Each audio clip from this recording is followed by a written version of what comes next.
So the next person we're going to talk about, he is the second richest person in the world. He's worth $109.3 billion. The notorious Bill Gates. And we've actually heard a lot about Bill Gates this year because he does some stuff with infectious disease research. But his most famous quote is, "You can achieve amazing progress if you set a clear goal and find a measure that will drive progress towards that goal." And when I read that, I thought about a lot of the things that we talk about with people on how to become financially successful, how to execute either a pre-retirement strategy or a post-retirement strategy. And really, if I sum that up in the financial world, it says establish a financial plan, that's the plan, and a personal fair rate of return or a personal benchmark.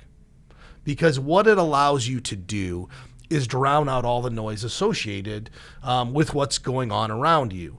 I mean, whenever we deal with money, the most successful people have a clear goal in mind. So whether that's I'm saving for college, I'm saving for retirement, I'm saving for a new house, whatever it is, if we have a clear goal, we then can go match investments or investment strategies with some expected rate of return or a benchmark.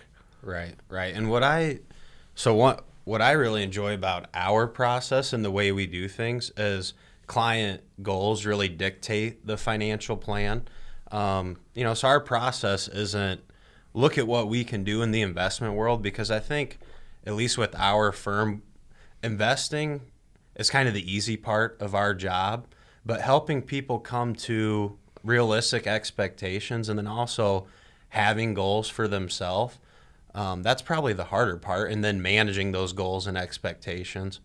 So what Bill Gates is talking about, that's exactly what we do through our process. Is we develop a financial plan that is focused on the goals, and then the plan helps us make the investment allocation, which really, once we've done all that other work, that part's kind of easy, really, when you think about it.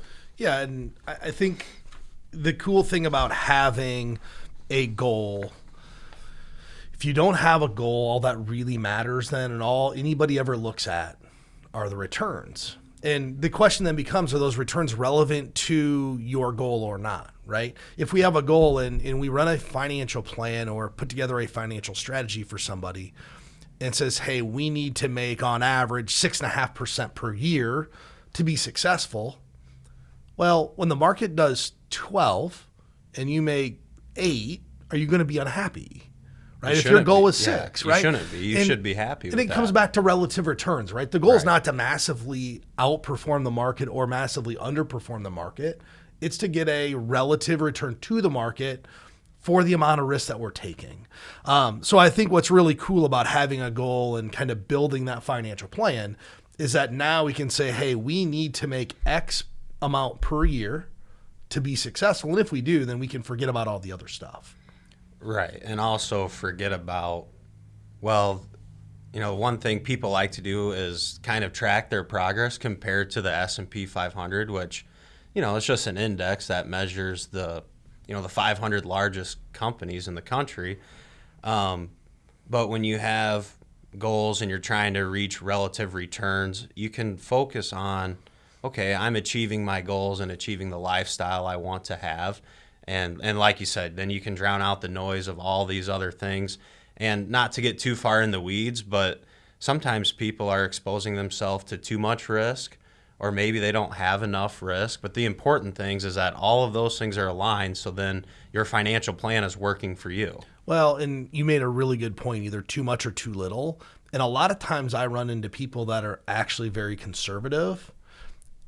And once we do the financial plan, they're not as conservative as we thought. They just didn't know what they needed to do to be successful. So the default option was just to be ultra conservative, because that's not a scary world. So the education of having that plan put together and why we would own certain investments, really comes to light. The other thing it really does is helps quantify your decision-making process. We have a note here. It's really good. But, if you didn't have a plan and you had an opinion on the election and your opinion was, well, if Biden wins, the market's going to go down, you would have been exactly wrong. Right. And we have this conversation with people that, who the president is doesn't matter as much as fiscal policy. And all the people that were concerned about, and it's okay to be concerned, it's okay to be worried, but people that were worried about, oh, Biden wins, the market's going down. Well, so far that hasn't happened. And if you went to cash, you missed out on some really nice gains since November the 4th.